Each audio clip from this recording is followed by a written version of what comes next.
Bienvenue à tous pour suivre avec nous ce nouveau numéro du Focus de la semaine consacré à l'essentiel de l'actualité. Et nous allons en Angola pour parler du 7e sommet Union européenne-Union africaine. Les détails dans cette séquence.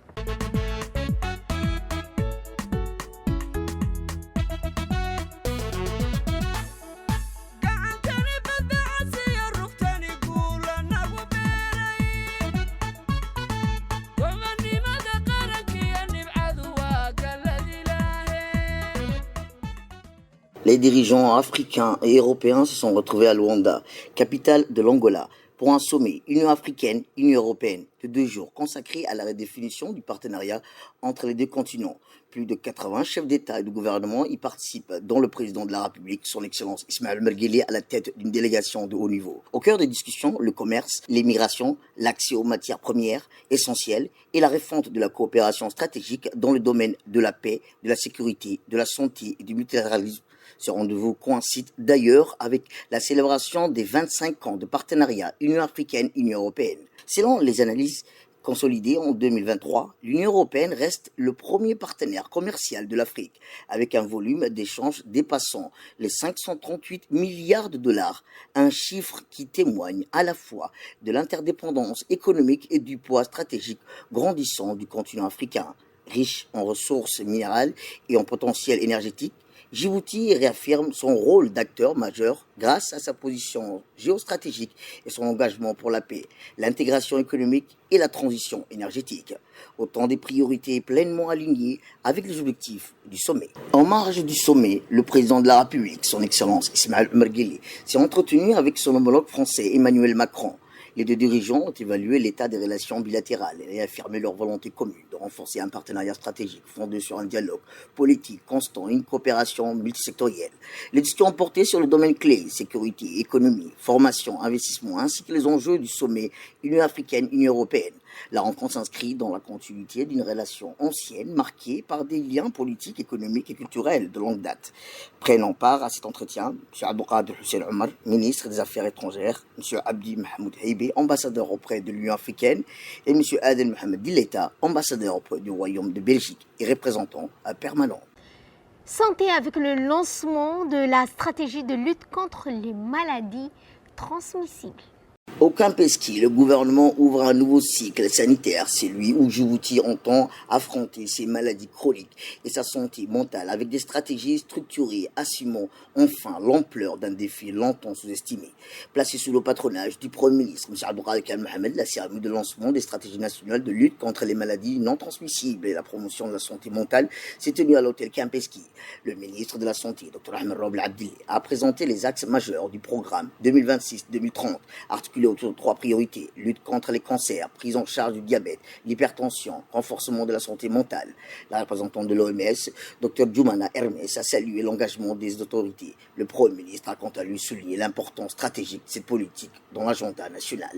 Le ministre des Affaires musulmanes et des biens Waqf, Moumin Hassan Barre, s'est rendu en Arabie Saoudite, plus précisément au site du Hajj 2026 pour inspecter les futurs logements de nos pèlerins. Le ministre des Affaires musulmanes et des biens Waqf, M. Moumin Hassan Barre, a inspecté les sites du Hajj 2026 à Mina et Arafat. Objectif, vérifier la qualité des infrastructures destinées aux pèlerins djiboutiens. Parmi les avancées notables, les nouvelles tentes équipées des systèmes de climatisation split, plaques geoboard pour améliorer l'isolation, optimisation numérique via des badges personnalisés, logements réservés et exclusivement aux pèlerins djiboutiens à la Mecque et Médine, bus VIP climatisés pour l'ensemble des trajets, navettes dédiées vers la mosquée Al-Haram. Depuis 2017, ces réformes ont placé Djibouti parmi les pays les mieux organisés pour le Hajj. Et cette cérémonie de clôture d'une formation au profit des agents communautaires. À l'UNFD, la remise des certificats dépasse la symbolique. Elle illustre la montée en compétence d'un réseau communautaire devenu indispensable à la santé familiale, à la prévention et à la cohésion sociale grâce à un partenariat international solide. Sous le patronage de la ministre des Affaires sociales, l'ADS a organisé une cérémonie de remise des certificats pour 135 maires, conseillers et agents communautaires formés sur la nutrition, la santé maternelle, l'accompagnement social, la sensibilisation des jeunes aux risques drogue, santé sexuelle. L'événement, soutenu par le gouvernement du Japon, a réuni les représentants de la Banque mondiale, du PAM, plusieurs autorités nationales. La ministre a salué le rôle central du l'UNFD sous l'égide de la première dame, Mme Khadr Mohamed Hay. L'ANPH a procédé au lancement de la Semaine nationale du handicap. Dans le cadre de la 7e semaine nationale du handicap, la NPH et le MENFOP ont organisé une grande kermesse au centre d'enseignement spécialisé pour les enfants à besoins spéciaux. En présence du ministre Moustapha Mohamed Mahmoud, du directeur général de la NPH, l'activité a mis en lumière les talents des enfants, consolidé la dynamique inclusive et sensibiliser le public à l'importance d'un cadre éducatif adapté.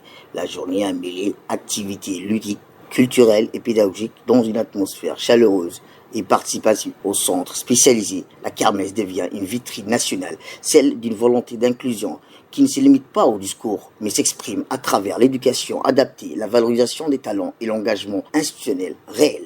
En sport, Riyad 2025, Mohamed Ismail, sacré champion du 5000 mètres et offre une médaille d'or pour notre pays.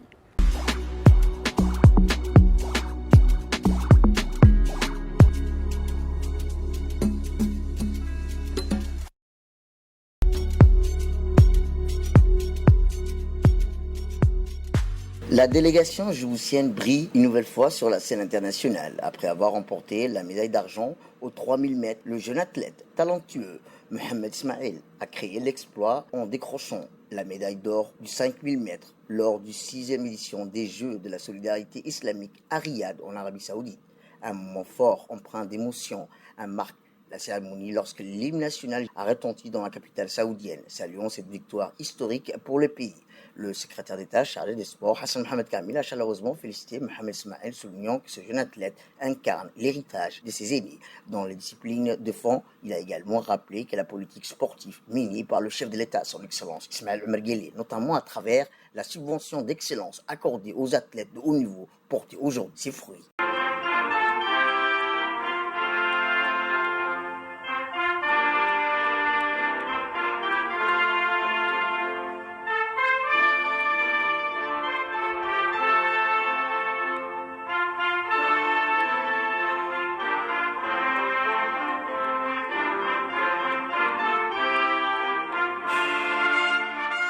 Et dans l'actualité régionale et internationale, en Éthiopie, un volcan est entré en éruption après plus de 12 000 ans.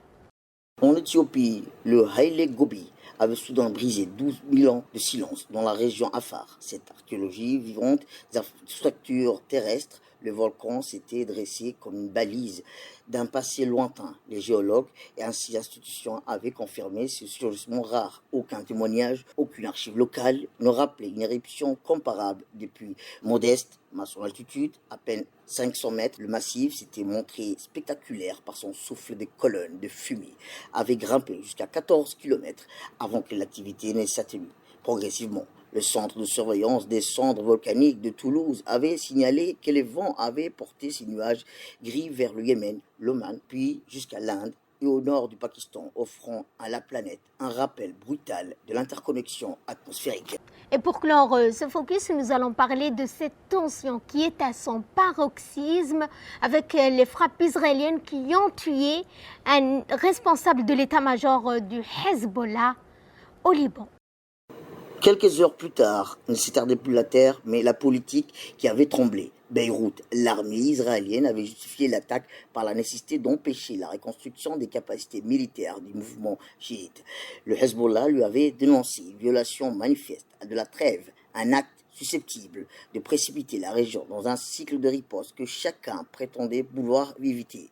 Le président libanais Joseph Aoun avait appelé la communauté internationale à une réaction urgente alors que le pays cherchait depuis près d'un an à préserver un cessez-le-feu fragile. Cette frappe s'inscrivait dans un contexte où la frontière sud du Liban demeurait électrique.